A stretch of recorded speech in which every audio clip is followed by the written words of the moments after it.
So where's Ty coming from? Ty's coming from Toronto, Canada.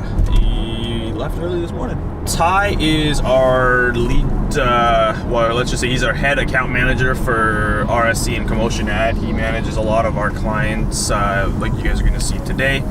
We brought him on board about 4 months ago.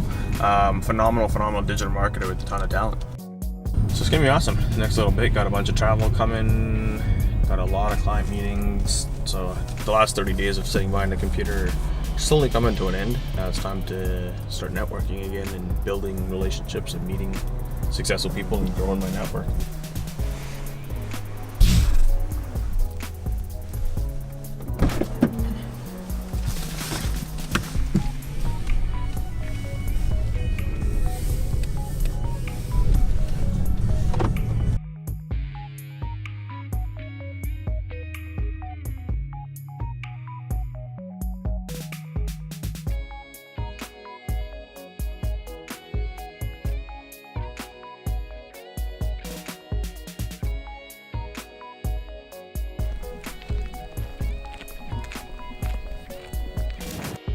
Usually when I get out of momentum, especially on like long weekends and things, what I end up doing is, we're always addicted to our phones and things, and what ends up happening is a lot of people use their phones for Instagram, they use their phones for Facebook, Twitter, Snapchat, all that good stuff. But what I do when I'm on long weekends, just if you got a thought in your head that you want to take action on for the week prior to, whether it's a Monday is a holiday and you start on Tuesday, take notes and just continue taking notes throughout the entire weekend on your phone, and don't let that thought just sit idle in your head, because a thought sitting idle in your head is only a thought that's going to literally dissipate within minutes, and you got to take action immediately. Like literally, it drives my family nuts. It drives my wife absolutely crazy, because as soon as I think of something, I grab my phone like it's just second nature and I just start typing.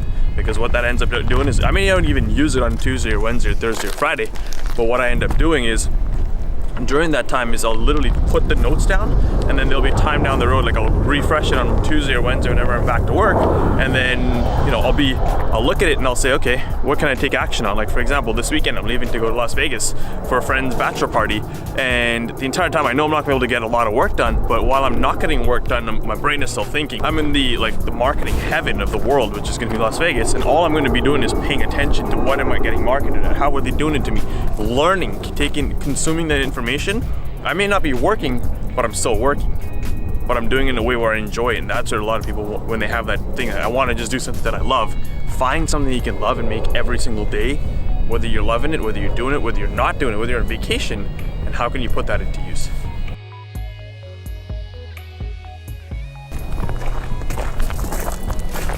Gary, you got D-Rock there, I got D-Rock right here. Just get some content. Hustle.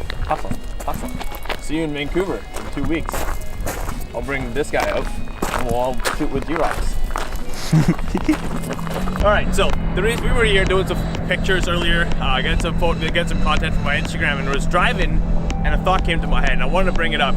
And this is related to flying, to business, and to school that I went to. I actually went to school and I dropped out of school, as most of you know, to be a commercial airline pilot.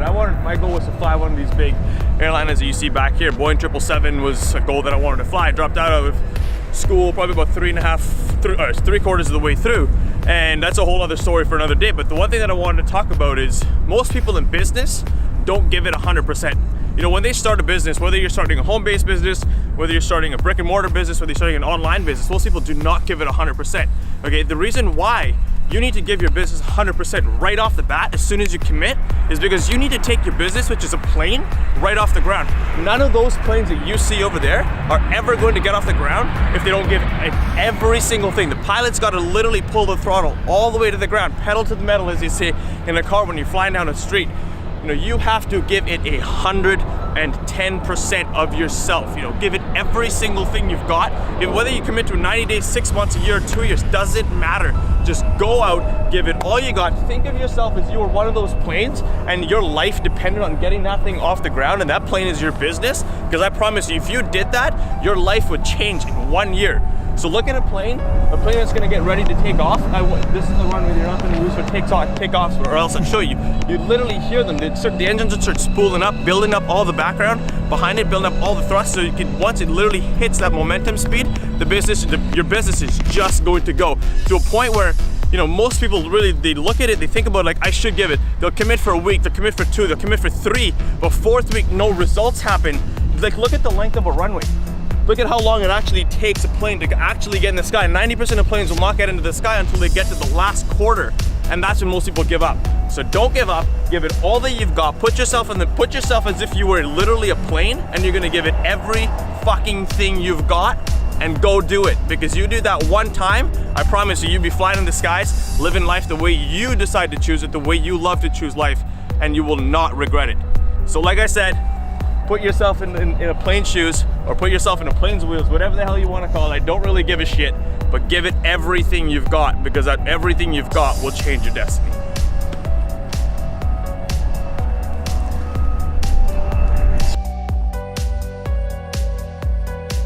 Matches your car and everything. Oh, look at that. You coordinated it, didn't you? What are you doing? Likewise. So you guys did the door knocking together? Yeah, we used to. He used to, funny enough, he was one that trained me in sales. I'm still waiting on the royalty for every sales job done. Yeah. 2008. I want 10 cents for every dollar you make. Fuck, that's a lot of money, I owe you. Especially if you backtrack it for the amount of years. If it wasn't for him, I probably would have not stayed in door to door. Because we just got along. Exactly. Just got along so well that I was like, yeah, fuck it, I'll give this thing a go. I remember like one particular night specifically. I can't remember exactly where it was, but I remember when you had started, you went through a few different people. Like you were with, like, I don't know if you were with Luis, but you were with a few different guys, and like you just weren't like picking up on it. Yeah.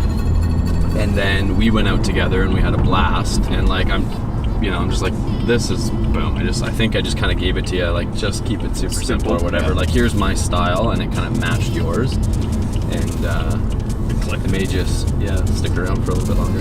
One thing about Vancouver though, if you learn to sell in Vancouver, you can legitimately sell anywhere in the world. I know like professional salespeople that work on the island that make $250,000 a year refuse to come to Vancouver to sell, because they're like, they'd rather go from the island to the interior, and they'll skip GVRD because they are so skeptical and they think it's the hardest turf to sell. The whole like door-to-door sort of form of marketing is new, relatively new in Vancouver. So it's like people are a little more apprehensive about anyone at their door, whereas in Ontario, like that was sort of a normal thing, an expected thing. It's like people come by selling